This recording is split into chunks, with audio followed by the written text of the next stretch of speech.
का झूठ सबके सामने रख दिया, रेखा गुप्ता का झूठ सब। दिल्ली पुलिस ने दिल्ली की पूर्व मुख्यमंत्री आम आदमी पार्टी के नेता यह कार्रवाई कालकाजी के लैंडहीन कैंप में बुलडोजर एक्शन के खिलाफ प्रदर्शन में शामिल होने के बाद की गई। आशीष बीजेपी पर हमला बोलते हुए कहा कि वे गरीबों के आशियाने उजाड़ रही है। जब आम आदमी पार्टी गरीबों के साथ खड़ी होती है तो उनके नेता को गिरफ्तार कर लिया जाता है। इसके बाद तो हिरासत में बाद अरविंद केजरीवाल का बयान।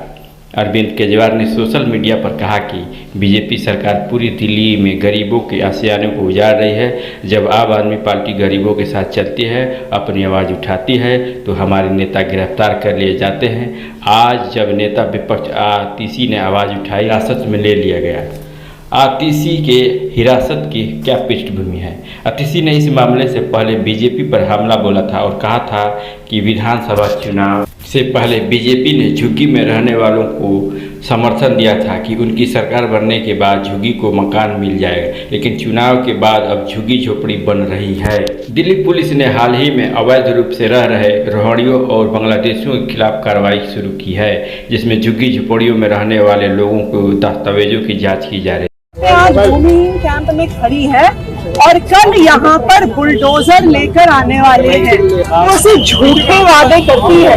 चुनाव से पहले कहते हैं जहाँ झुग्गी है वहीं मकान देंगे, और जैसे ही चुनाव खत्म होता है सारी झुग्गियाँ तोड़ने का काम शुरू कर देते हैं। कई झुग्गियाँ आप देख सकते हैं यहाँ पे है। इस कड़ी में दिल्ली के अलग अलग इलाकों में जांच की जा रही है, जिसमें कालिंदी, कुंज, सीलमपुर और शाहीन बाग शामिल है। दिल्ली पुलिस की कार्रवाई पर दक्षिणी दिल्ली पुलिस ने अवैध तरीके से दिल्ली में रह रहे 3 बांग्लादेशियों को हिरासत में लिया, जिन्हें सराय रोहिल्ला स्थित डिटेंशन सेंटर में भेज दिया गया। जमीन के मालिकों पर भी कार्रवाई की जा रही है, जिन्होंने बिना वेरिफिकेशन के झुग्गी में किराए पर दी थी। दिल्ली पुलिस ने लोगों को निर्देश दिए हैं कि वे किसी को भी कमरा, फ्लैट, घर या झुग्गी देने से पहले उसके दस्तावेज की जांच कर लें। और थोड़ा खबर जानते हैं। झुग्गी झोपड़ियों के तोड़ने पर विवाद। दिल्ली हाई कोर्ट ने रेल मंत्रालय, दिल्ली सरकार को और दिल्ली पुलिस को नोटिस जारी किया है कि जब 500 झुग्गियों को तोड़ दिया गया था, कोर्ट ने इस घटना को अमानवीय बताया और कहा कि इससे लोगों का दर्द बढ़ा है।